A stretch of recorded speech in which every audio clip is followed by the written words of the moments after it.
noche, para Editorial 3600, realmente un honor y privilegio presentar e incorporar al catálogo la firma de Alfonso Brununcio Dragón, quien no necesita presentación, un intelectual de peso, un hombre que ha recorrido Latinoamérica, Bolivia y el mundo mostrando lo que se hace en Bolivia.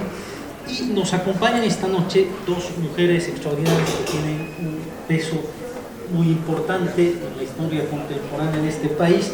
No hablan ese tipo de alusiones, todo lo contrario, más bien es su peso intelectual, su gran compromiso con la defensa de los derechos humanos. Y aquí nos acompañan Sonia Montaño, Gloria Ardaya, y les agradezco por estar aquí esta noche.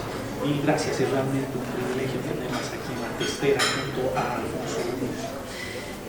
Estamos presentando, y no es muy usual que la editorial haga reediciones de libros que no han sido publicados en una primera edición en 3600, pero realmente La Máscara del Gorila así lo amerita porque ya no se consigue los libros. La primera edición fue, ya nos contará con mayor detenimiento Alfonso, pero fue publicada en México porque es una obra premiada en el premio de me confundo, el Instituto del Museo Nacional de Arte, del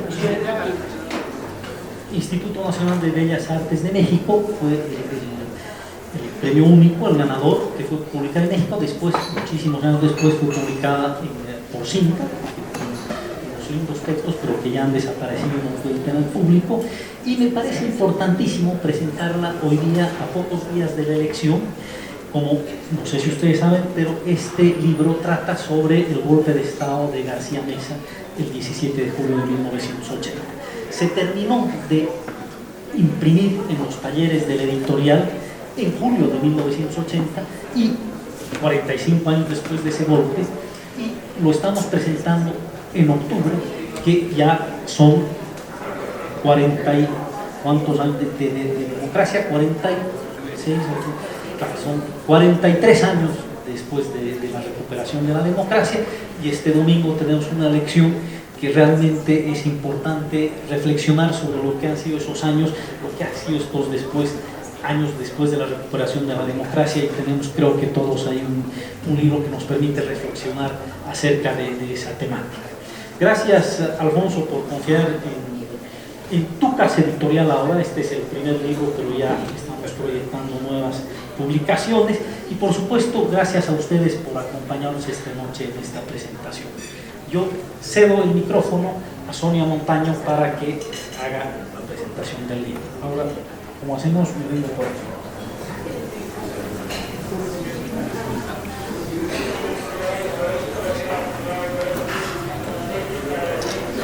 Buenas noches, amigas y amigos. Quiero comenzar agradeciéndole al Moro la invitación para comentar este texto. La verdad es que me ha dado mucho gusto, y a medida que pasaban las páginas crecía mi entusiasmo, y al ver este auditorio pienso que una de las cosas que tenemos que hacer todos y todas es contarles a nuestros nietos y en algunos casos a nuestros hijos todo este testimonio que Alfonso nos está ofreciendo. He escogido un pequeño texto de Elizabeth Helin. Elizabeth también es una socióloga argentina que ha trabajado los temas de la memoria, y he recogido una cita de ella que dice: buscamos el pasado en el presente, pero en función de lo que estamos haciendo hoy y de nuestras inquietudes hacia el futuro. Siguiendo lo que nos invitaba los compañeros de la editorial. No se trata de una visión lineal del tiempo donde hay un pasado, un presente y un futuro, sino que la noción de memoria, dice Elizabeth Helin, significa comprimir eso en un escenario del presente. El libro tiene 100 páginas aproximadamente, se lee con mucho interés, con mucha emoción, sobre todo para quienes hemos recorrido los mismos caminos que Alfonso en el mismo tiempo. también del libro, es un libro muy interesante porque tiene distintos fragmentos, espacios, historias vividas en primera persona, o sea, todo lo que el Moro nos cuenta, lo ha visto, lo ha vivido y no se lo han contado. Esto es como el valor testimonial que tiene el libro, y sin embargo no es una serie de anécdotas, sino que tiene un hilo conductor que es precisamente el hilo conductor de la memoria. Entonces, en busca de algo que pudiera reflejar el espíritu del texto, he recogido también uno de los relatos que Alfonso ha recogido, que es la historia de Renato y Renato. Renato Hurtado fue apresado el 24 de julio cerca de su casa en Tembladerán, después de la hora del toque de queda. El joven de 17 años estaba ebrio y profería insultos en contra de la institución tutelar de la paz. En el Estado Mayor, un oficial no tuvo reparo en ponerlo inmediatamente frente a un pelotón de fusilamiento.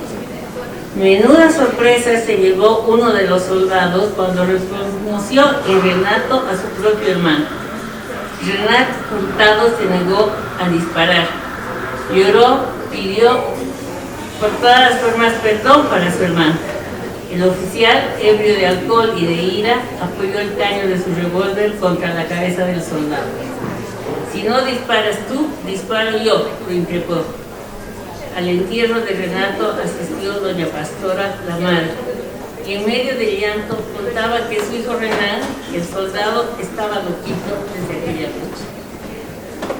Esta historia, multiplicada en múltiples situaciones y condiciones, muestra una parte del libro que, sin embargo, gracias a la pluma de Alfonso, tiene momentos que uno no deja de reírse o que se sonríe, bueno, la picardía, la ironía, el sarcasmo con el que Alfonso nos cuenta esta situación internacional.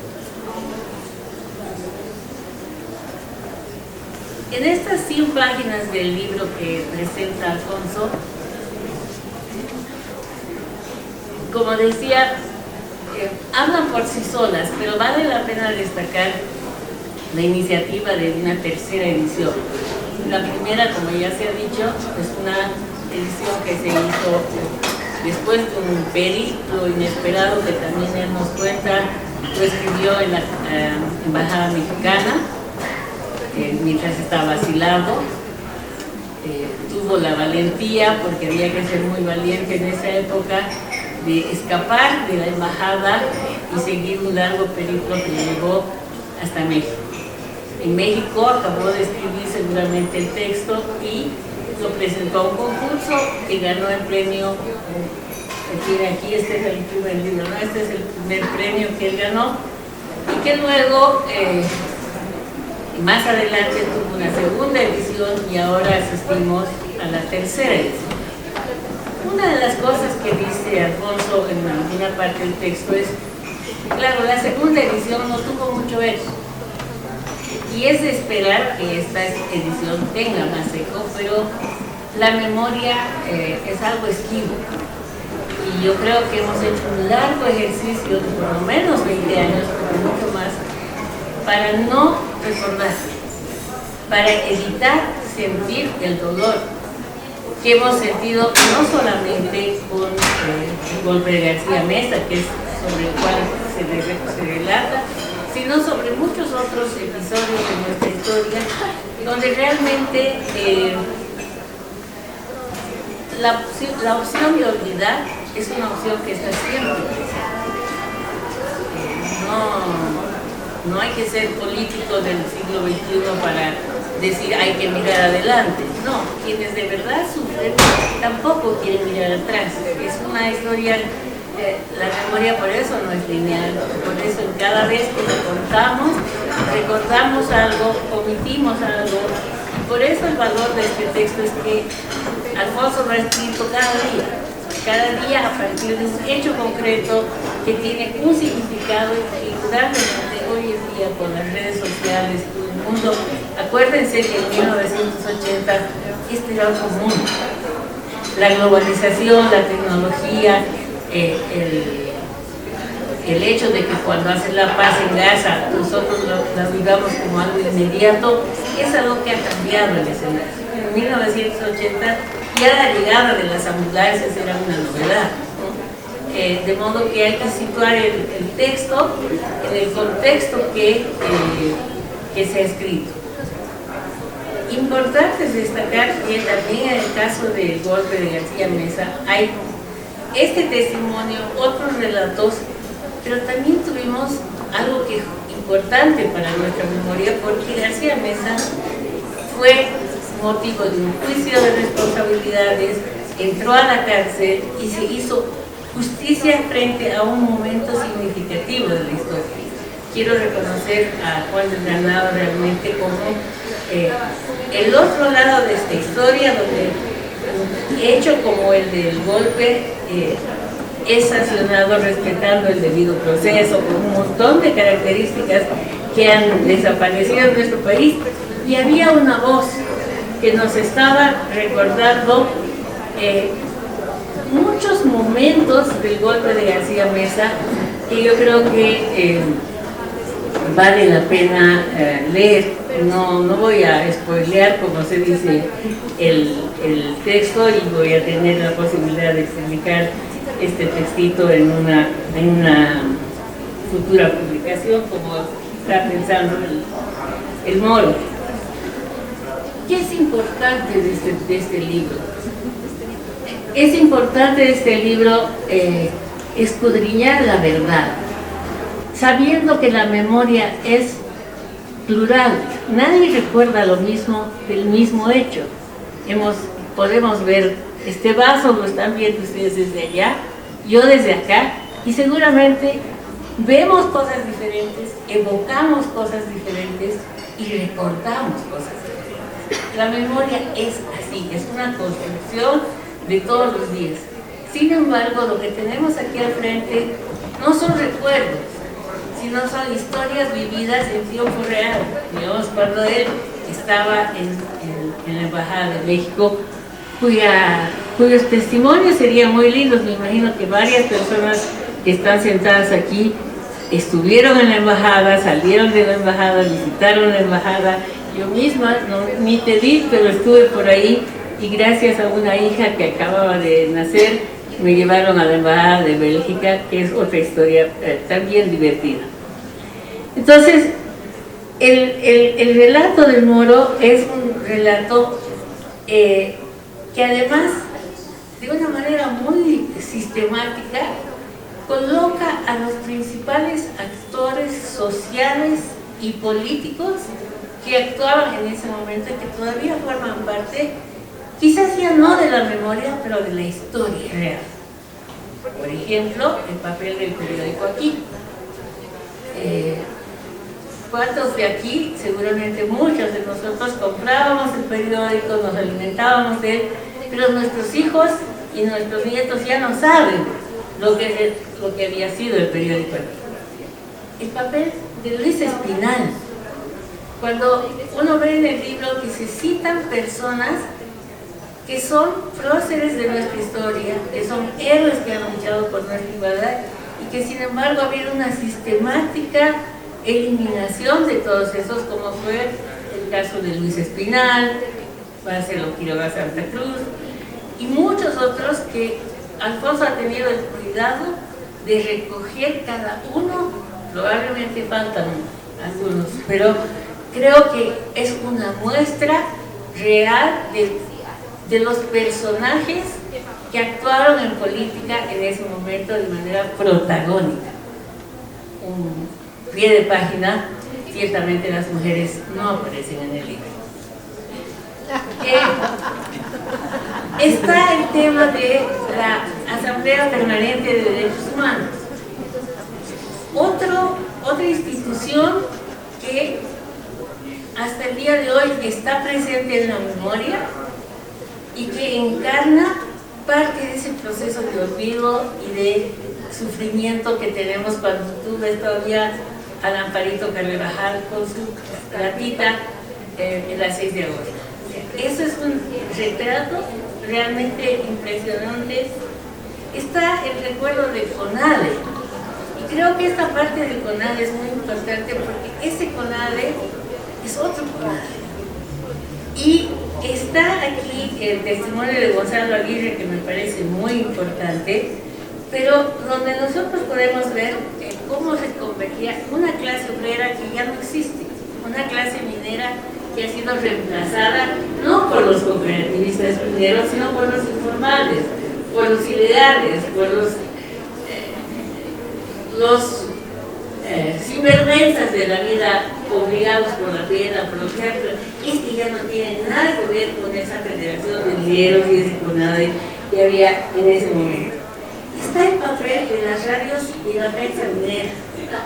Qué importante es recordar la radio 21 de diciembre de Catavi y saber qué trayecto han seguido todas esas radios mineras que tanto han hecho por la democracia, por las luchas. La domitida parece un poquito, ¿no?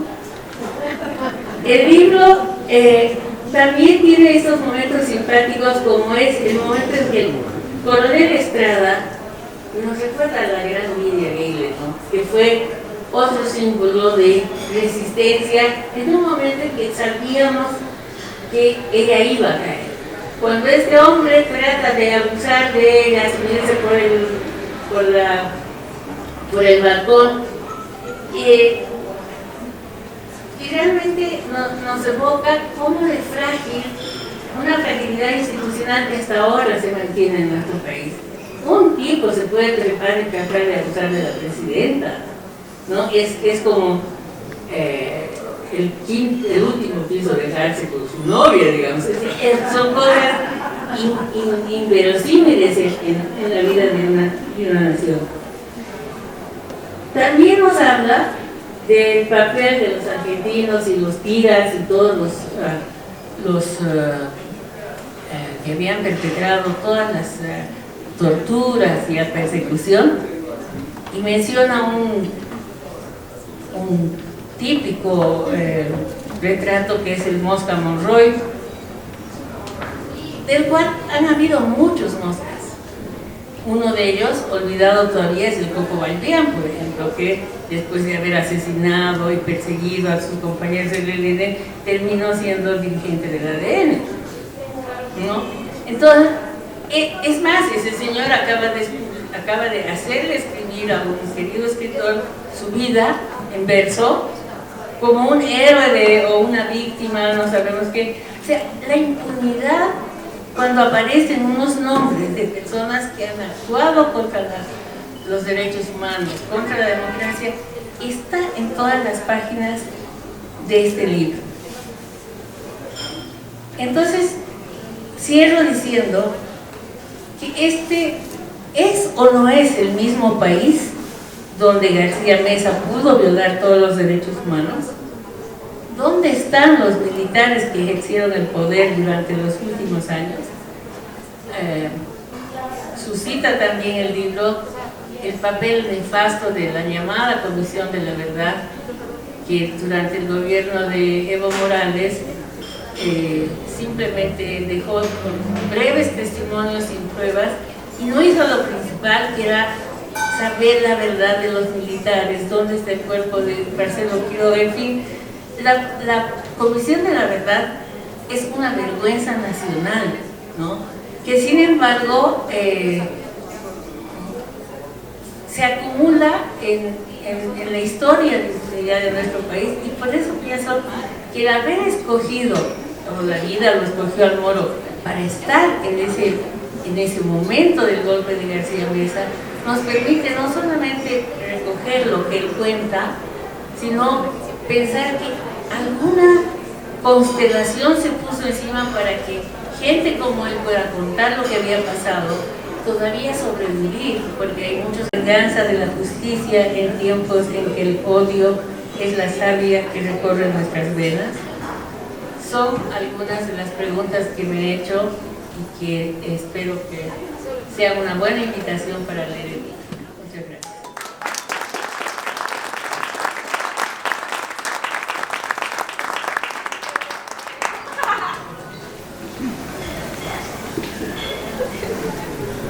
Gracias, Moro. Gracias por la invitación a comentar este libro, que pese a que conozco al Moro desde hace varias décadas, de una amistad heredada de Luis Espinal, o sea que estoy hablando de más de 40 años, yo no conocía esta obra. Y bueno, la sorpresa ha sido muy grata. Su lectura fue gratísima, porque solo la conocí cuando él me pidió comprometerme con el comentario, ¿no? La máscara de gorila, y que además me pareció de absoluta importancia de que se trata de una tercera edición. Una tercera edición en un país como Bolivia, pues, es muy importante. Entonces, además que es un libro reconocido internacionalmente, gracias al premio que ganó en la Ciudad de México. El premio otorgado, premio de testimonio del Instituto Nacional de Bellas Artes de México, cuyo jurado, además vale la pena mencionar, estuvo encabezado por Jaime Labastida. Este premio, además de sus méritos, también fue una muestra de empatía y de solidaridad del pueblo mexicano con el pueblo boliviano, con sus luchas, que en aquel momento eran muy importantes para fortalecer las luchas internas que se llevaban adelante en el país. Y por supuesto, el premio no fue en vano, tiene varios méritos que me parece importante mencionarlos y que de alguna manera Sonia ha mencionado algunos. Yo creo que el libro y el golpe en especial del 17 de julio de 1980 nos muestra un momento fundacional de la democracia boliviana y que marcó a la República. Y fundamentalmente creo que nos marcó a todos los que estamos aquí presentes, porque fuimos actores de esa transición. Entonces, esa generación de la que yo soy parte, ¿no? Por otro lado, ya ha mencionado también Sonia, es un buen testimonio de una memoria de las luchas de un sector social. El libro nos muestra además lo difícil e incompletas que son las transiciones a las democracias en nuestra región. Lo difícil que fue para nosotros ser el primer país que intentó transitar a la democracia y de alguna manera lo logra 5 años después, ¿no? Hoy mismo comenzaremos a vivir una transición que presumo será larga y que deberemos todos comprometernos a que no sea inacabada como lo fue la de 1982. El libro, a través de los testimonios, nos muestra una parte de aquella lucha dolorosa, sufrida y por supuesto entonces conscientemente asumida por todos nosotros. Sabíamos a qué nos exponíamos con esa lucha que fue asumida, insisto, por actores sociales y actores políticos. Así se construyó una democracia resiliente, es decir, la que surgió en 1982 fue una democracia a prueba de todo, como lo prueban los 20 años últimos, ¿no? que ha sido hasta ahora, y pienso que seguirá siéndolo, ¿no? Una democracia resiliente, pero que persiste y que nos manda un mensaje al mismo tiempo de que sigamos en esa tarea de consolidarla, en esa tarea de fortalecerla. A diferencia de otros golpes de Estado, el golpe del 17 de julio de 1980 a la cabeza de García Meza contó con la convergencia unánime de las fracciones de las Fuerzas Armadas, temerosas de que la transición que se avecinaba y llevada adelante por el doctor Hernán Siles Suazo, que había ganado 3 elecciones consecutivas, desataba en las Fuerzas Armadas temores y fantasmas, me imagino, infundados o fundados por lo que pasaba en la región. Lo que suponían estas Fuerzas Armadas, que unánimemente actuaron el 17 de julio, era el regreso de la entonces llamada Izquierda Armada y la destrucción de la patria. Estas Fuerzas Armadas no entendieron que el Pacto de Caracas, acuerdo entre el MNRI y el MIR, había asumido que la contradicción principal de la coyuntura era democracia versus dictadura, a diferencia de otras izquierdas en la región que asumían que la contradicción principal era democracia versus fascismo. Otra de los temas que me parece importante, y aquí retomo el tema de la memoria de la que nos hablaba Sonia, la presencia argentina. En la práctica nos hemos olvidado de que estuvieron aquí presentes y que asesoraron en ese golpe de Estado. Nos olvidamos y no nos acordamos de reiterarla permanentemente para que por lo menos alguna vez esas Fuerzas Armadas pidan disculpas al pueblo boliviano. Sin embargo, cabe recordar que también otros actores sociales, especialmente de la izquierda, tampoco entendieron la sustancia del Acuerdo de Caracas. Paradójicamente, o quizás en la misma línea, décadas después se sumaron al movimiento al socialismo, es decir, a un proyecto no democrático. Aquí estamos muchos ex compañeros, cómo fuimos acosados permanentemente por esa izquierda no democrática que criticó permanentemente la transición que realizamos en aquel momento.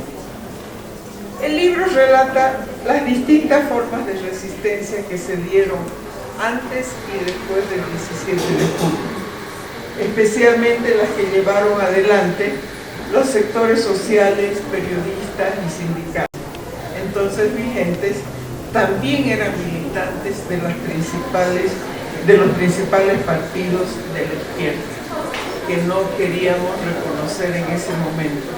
Reconocíamos a Filemón Escobar como gran dirigente, pero no decíamos que era del Foro, Artemio Camargo, pero no decíamos que era del MIR, y así sucesivamente. Y desde la militancia partidaria también tuvimos un papel en esa resistencia.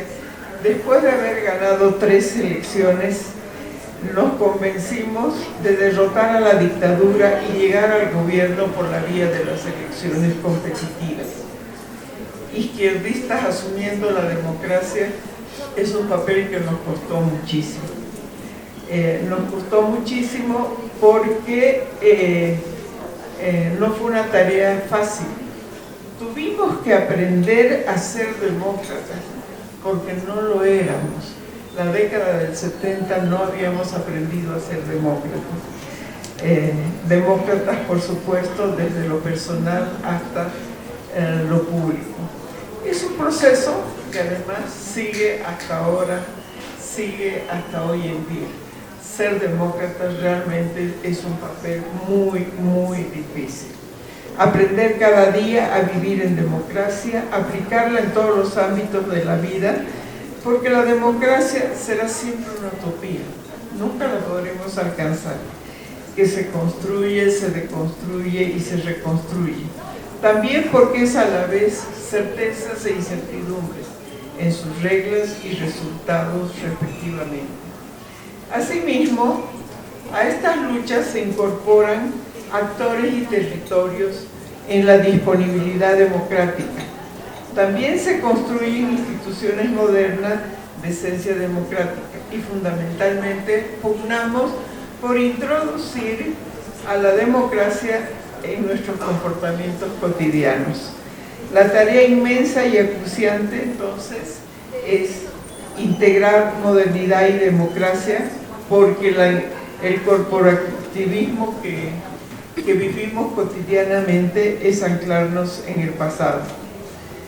Como decía Sonia, las mujeres éramos invisibles, pero teníamos roles públicos.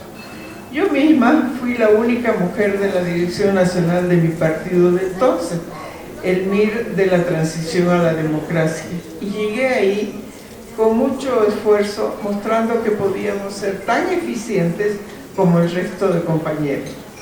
Los campesinos también comenzaron la ruta de la visibilidad política y dirigencial. Rescato la figura de Genaro Flores, secretario general de la CESUD-CB, que a partir del 20 de julio de 1980 asume la Secretaría General de la COP por impulso de mi partido. La ausencia de los principales dirigentes por su encarcelamiento en el Estado Mayor del Ejército. También se incorporaron territorios, especialmente aquellos llamados de la Media Luna Oriental, particularmente Santa Cruz. A diferencia de entonces, ahora no existe un sistema político y predomina la cultura de la informalidad.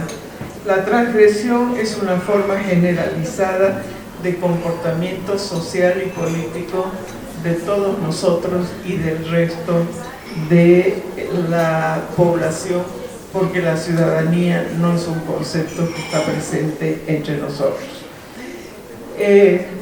Sin embargo, nos enfrentamos a una transición con algunas características similares hoy y unas diferencias importantes. Antes salíamos de un sistema dictatorial, ahora debemos hacerlo desde un sistema autoritario. La transición es asentar instituciones que den sustentabilidad a la democracia sobre la base de una nueva correlación electoral y de fuerzas levantadas sobre la estabilización. La transición debe venir acompañada de un reposicionamiento de la política en el ámbito público, que el MAS se ocupó de desterrarla de ese espacio. El debate estratégico hoy es muy escaso. No sabemos hacia dónde vamos y qué queremos para nuestro país. Las incertidumbres, las polarizaciones y las desconfianzas nublan nuestro entendimiento y la posibilidad de ser plurales y tolerantes. Detengámonos a reflexionar sobre el imperativo de consensuar sobre nuestra comunidad de destino en un contexto de muchas crisis, las que pueden volverse una crisis general. Repensar a la comunidad política es nuevamente nuestra tarea, de esta generación y las actuantes, pero personalmente, por lo que puedo observar de nuestra generación, de aquellas que posibilitamos la transición a la democracia. Y en ese contexto hay que construir a las formas y contenidos de la transición para alejar a los diversos órdenes de populismo y del autoritarismo, recreando una democracia boliviana moderna y justa. Gracias.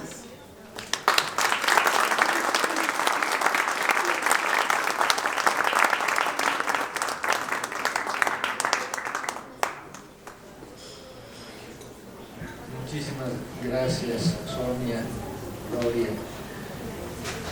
todos ustedes que están aquí, creo que voy a tener que publicar más libros para verlos, porque hay algunos meses o años, ¿no? Pero es una buena ocasión. Agradezco a Mosca Claros por prestarnos este lugar que tiene mucha magia. No es lo mismo presentar un libro en un salón frío que en un café rodeado de amigos y calor humano. Tenemos que recuperar la costumbre de conversar. Cada libro tiene su historia, y no me refiero a su contenido solamente, sino al libro como objeto. Cada edición es diferente por el papel, la imagen que lleva en la tapa, su tamaño, su peso y sobre todo su trayectoria como objeto. El uso que el lector hace de ese objeto, porque un libro sin un lector no existe. Es ese diálogo el que hace que un libro exista, ¿verdad? Unos acarician los libros, otros los marcan con lápiz o tinta, otros los huelen la primera vez que lo abren, como hace mi amigo Carlos Mesa. Lo primero que hace al abrir un libro es olerlo, ¿no? Cada quien trata los libros de manera diferente. Unos como una pala para excavar un tesoro y otros como una ventana para salir a jugar. En el caso de esta presentación de La Máscara del Gorila, quiero referirme primero al lugar donde estamos, que escogí no solamente porque es un bello espacio que permite conversaciones y diálogos en torno a una buena taza de café, sino que para mí representa mucho más y me devuelve a mi infancia. Mi casa quedaba en la calle 6 de Obrajes, sobre este mismo lado de la avenida, apenas 2 cuadras de aquí. Todo el barrio era en realidad mi casa, nuestra casa, la de los obrajeños que vivíamos lo cotidiano de la amistad. No puedo dejar de pensar en cada uno de los amigos que vivían a 500 metros a la redonda. Muchas de las casas ya han desaparecido, igual que la mía, pero quedan todavía en la memoria. Quienes vivieron ese Obrajes de la década de 1960 recuerdan que éramos miembros del Club Los Araganes. No sé si aquí hay algún Aragán, pero era el club de barrio, ¿verdad? ¿Qué? Splendid, ni Country, ni Sharks, ni demás. Los Araganes eran el verdadero club de barrio. Nuestro lema, por supuesto, primero que la fecha que celebramos el 1 de mayo, obviamente, el Día del Trabajo, ¿no? Y nuestro lema era: si el trabajo da salud, que trabajen los enfermos. Aunque algunos ya han fallecido y otros se han mudado de barrio o de país, nos mantenemos unidos y cada 1 de mayo, como debe ser, celebramos un año más de sobrevivencia dando un par de vueltas a la Plaza de la Loba. En la esquina del parque que está frente a la subalcaldía de Obrajes hay 3 placas que recuerdan a este club de barrio. El lugar donde estamos ahora era la antigua casa de los curas de la Iglesia de la Exaltación. Yo recuerdo a 2 de ellos, José Antonio y Bernardo, eran nuestros amigos. Con José Antonio hice a mis 17 años uno de mis primeros viajes a las minas, para conocer esa realidad a la que regresé muchas veces después en las décadas siguientes. En la nueva casa de los curas, que está al lado de la iglesia, que está aquí afuera, la iglesia fue inaugurada en 1956, en esa casa que construyeron conocí a Néstor Paz Zamora y a su compañera Cecilia Ávila. Vivieron allí durante algún tiempo, no sé si protegidos de la persecución durante la dictadura de Barrientos, o simplemente porque eran profundamente religiosos y cercanos a los curas pasionistas. Néstor murió en la guerrilla, como sabemos, de Teo Ponte en 1969 y Cecilia 2 años más tarde en Cochabamba. ¿Qué tiene que ver esto con el libro? Mucho, puesto que uno es el resultado de su formación inicial, de los amigos, de la familia, del barrio. En esta plaza de la iglesia venía mi padre, caminaba 2 cuadras con su bastón y venía a sentarse en una de las bancas de la plaza a tomar sol, en esta plaza que la está arruinando ahora nuestro alcalde, pero bueno, es su oficio. Se fumaba un cigarrillo, se quedaba uno de los 720.000 puchos que se fumó en la vida, ¿no? y que lo mataron con un enfisema pulmonar. Y de esto tiene que ver también con el libro, porque yo estuve asilado en la Embajada de México, que era también aquí en Obrajes, en la calle 5, después del golpe militar de García Meza el 17 de julio de 1980, junto a otros compañeros que están aquí presentes. Y mi padre solía caminar una cuadra desde las 6 hasta las 5 para visitarme en el patio de la embajada, y eso le consta aquí a Lucho Rico, al Sergio Paz, a la gente que no sé si llegó hoy día, me dijo que iba a venir Silvia Rivera, en fin, los que estaban con nosotros en el asilo de la Embajada de México. Y además, esta es una fecha importante para mí, porque mañana se cumple un año más de la muerte de mi padre, el 17 de octubre del 81, y yo no pude estar, porque estaba obviamente en el exilio, no pude sostener su mano cuando murió. En la Embajada de México, en la calle 5, fue la última vez que lo vi con vida, puesto que tuve que huir de la residencia mexicana para cruzar la frontera hacia el Perú. Yo rechacé, decliné el asilo porque me enteré a través de amigos, en fin, que Arce Gómez había dicho que habían 6 que se pudran en la embajada, no les vamos a dar salvoconducto de salida nunca, ¿no? Entre ellos la Cristina Quiroga, el René Vascopé, el Antonio Peredo, varios. Y en la operación de escapar, pues ahí varios de los que están aquí se acuerdan bien, porque era una especie de complot interno, porque había obviamente buzos en la embajada también, teníamos que tener mucho cuidado con eso.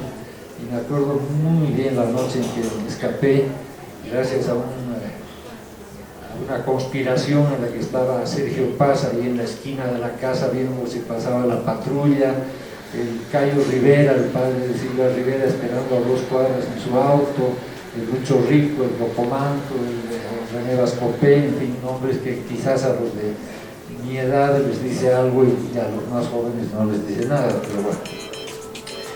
El caso es que, bueno, escapé a Perú, llegué a México, y ya antes de eso, antes de llegar yo a la embajada, quiero narrar un poquito ya esto del golpe y de cómo surge este libro, ¿no? El día del golpe de García Meza yo trabajaba en SICA, estábamos en la oficina, por ahí creo que veo a Carmen Alporeza por ahí atrás, trabajábamos varios de nosotros en SICA, que era en la Zagárnaga, ahí arriba, y escuchábamos por radio la transmisión en directo de la reunión del CONADE, ¿verdad? Y se leyó una primera vez el comunicado del CONADE rechazando el golpe que había surgido en Trinidad, y se tuvo que leer de nuevo porque aquí mi amigo Milton Guzmán, que está ahí atrás, llegó tarde a la conferencia de prensa del Canal 7 y tuvieron que leerlo de nuevo el comunicado. Y es ahí cuando el Milton está encima de una silla filmando que empiezan a sonar los disparos, y nosotros escuchamos esos disparos en la radio y muy ingenuos quizás decimos vamos a defender la COP, ¿no? ¿Con qué? Con lápices seguramente. Y bajamos corriendo a Zagárnaga, el Prado, llegamos a la COP, ya se habían llevado a Marcelo, se habían llevado a Carlos Flores Pedregal, a Alberto Vega Yapura, a todos los presos, y nos encontramos en la puerta simplemente con don Julio Tumiri, presidente de la Asamblea de Derechos Humanos, y la Lupe Cajías, que por suerte se habían escondido en el baño y que no los habían detectado. Entonces, charlando con ellos un momento, y de repente vemos subir las tanquetas por el Prado, y claro, hacerse humo hasta contar 0, ¿no? Nos dispersamos. Al no poder regresar a mi domicilio, vi que había unos tiras ahí en la puerta, me fui a casa de amigos que me habían ofrecido esconderme en caso de peligro, Macri Bastos y Gustavo Adolfo Mejía, mejor conocido como el Chascas. En casa de ellos, al lado de la Nunciatura en San Jorge, empecé a escribir este libro. Eso es importante decirlo porque estaba completamente aislado. Los que han vivido ese momento se acordarán, no había radios, no había televisión. Es decir, la única radio que funcionaba era la radio Illimani, y el único canal, el canal 7, que lo controlaban directamente los militares. O sea, no teníamos información, la única información llegaba de las radios mineras, que tardaron como 2 semanas en el ejército en entrar a las minas y a callarlas, ¿no? O sea, no teníamos información, y obviamente a los más jóvenes les digo, no había celular, no había nada de eso, no había cómo informarse. Bueno, la cosa es que ahí empecé yo a escribir el libro, un poco con las reflexiones, contando cómo me sentía yo en ese aislamiento, qué noticias llegaban a través de la gente que hablaba, ¿no? Porque no había periódicos, no había nada de eso. Bueno, mi salida de la embajada, más o menos ya la he mencionado, gracias al Sergio, a la Silvia, al Lucho Rico, que está aquí, en fin, toda una operación. Llegué a México finalmente, e inicialmente en la embajada, con René Vascopé, habíamos decidido escribir un libro a 4 manos. Él escribía la parte histórica, de los militares en la historia de Bolivia, y yo esta parte testimonial, que era en realidad una especie de collage de impresiones. Llegaba alguien a la embajada y me contaba cómo había vivido en la calle antes de decidir asilarse. Llegaba alguien que lo habían soltado del Estado Mayor, o que había escuchado algo. Hay muchos capítulos, pequeños textos en el libro que mencionan lo que le pasó a Simón Reyes, lo que le pasó a otra gente, ¿no? Y entonces hicimos ese libro, y cuando ya nos encontramos después en México, presentamos el libro conjuntamente con este título que yo escogí por lo que van a ver ahorita, al concurso Casa de las Américas en Cuba, sin ninguna suerte, no ganamos absolutamente nada. Años más tarde, Eduardo Galeano, que había sido miembro del jurado en ese concurso, me dijo que el libro era muy dispar, carecía de unidad, ¿no? Las dos partes eran muy diferentes, ¿no?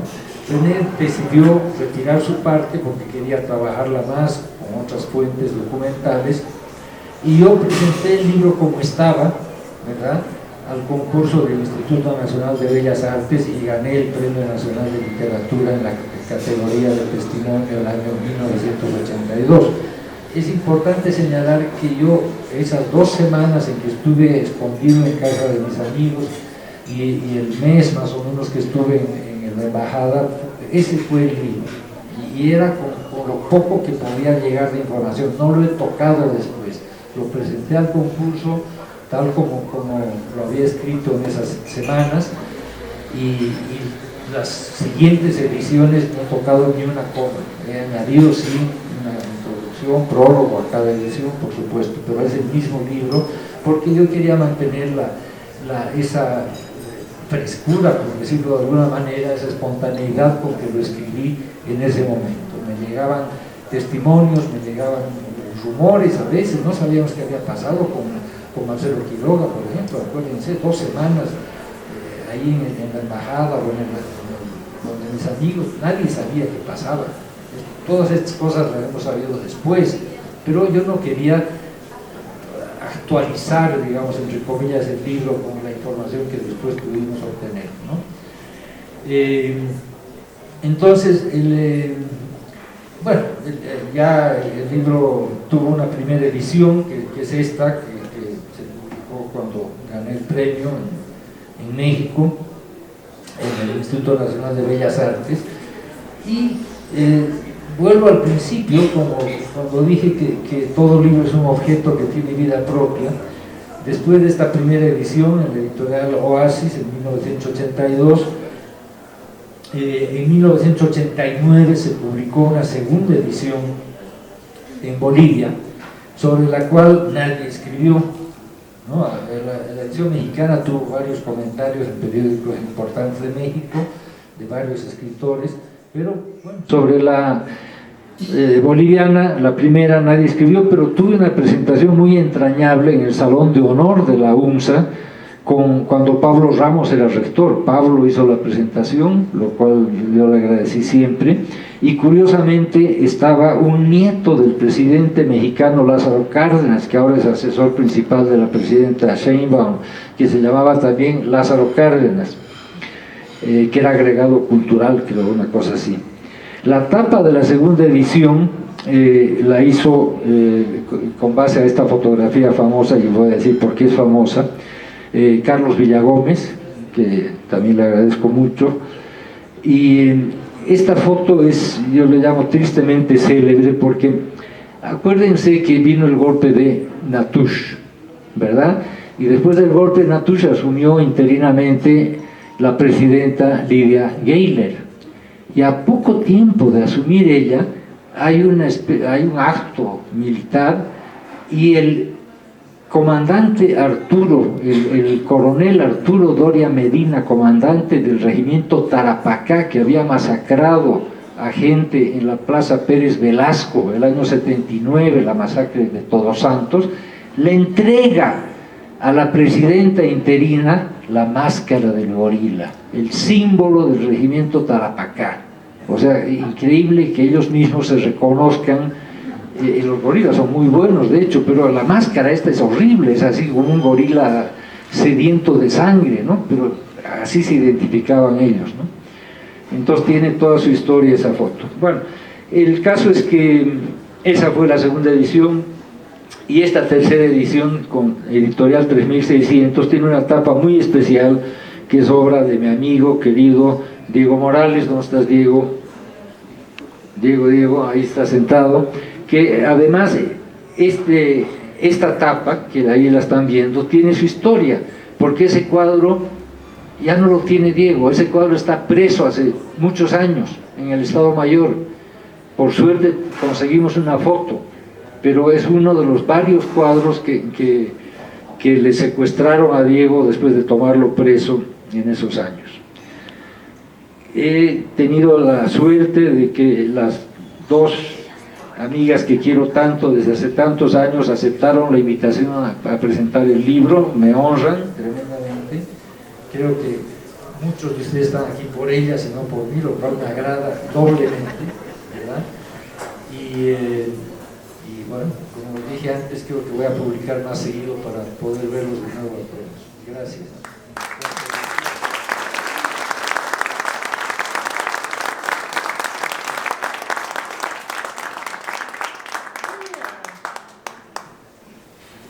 Abusar de que estoy acá para reconocer, agradecer a tres personas acá presentes.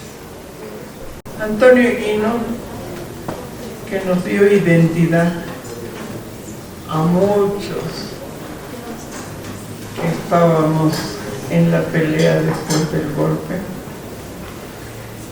Gracias a él tuvimos nuevas identidades que nos permitió circular por el país y por donde queríamos con otros nombres. Gracias, Antonio. Nunca te lo he dicho personalmente, pero ahora en público.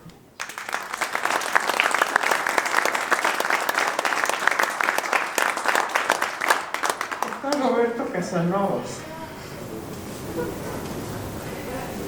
que debo decir, hacíamos política, conspirábamos en aquel momento con alegría, con miedo, con terror en algunos casos, pero el papel de Roberto ha sido fundamental, solo que él es bastante modesto, pero él llevó a presencia la foto de Mirta. Y nos discutíamos quién llevaba, ¿no? Y nos reíamos y le tocó la suerte de llevar a presencia. Mirta fue una foto que publicamos el 7 de septiembre como mía, que decía: la niña Mirta Iriarte Rodríguez invita a sus amiguitos a festejar con optimismo un nuevo aniversario y la liberación vendrá muy pronto. Es un texto grande, ¿no? Pero allá atrás está la Carmen Aljoreza, que nos ponía en orden, ¿no? Como suele hacerlo. Gracias, Carmen, por todo lo que hiciste. Nos llevaste, nos traíste, nos cobijaste en tu casa. Llevaste los textos, escribías lo que trataba la Dirección Nacional Clandestina, y con la Claudia dentro de tu panza. Gracias.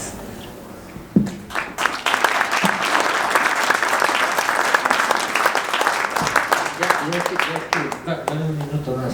Ya que has mencionado a Antonio, efectivamente, Gloria no lo ha explicado bien, el estudio fotográfico de Gino ayudó a muchos con las fotos falsas. Por ejemplo, el gordo Guillermo, vino a la embajada cuando yo ya me transformé, me hice rulos y demás, a sacarme la foto no tenía cabello por empezar. Y me trajo incluso el número que tenían ustedes para sacarme el documento falso con el que finalmente, con otro nombre, pude salir por la frontera de Perú. O sea que es cierto que fue un gran apoyo del estudio de Guillermo y de Antonio y su gente para tener nuevas identidades con las que pudimos huir del país algunos o escondernos aquí. Gracias. O movernos.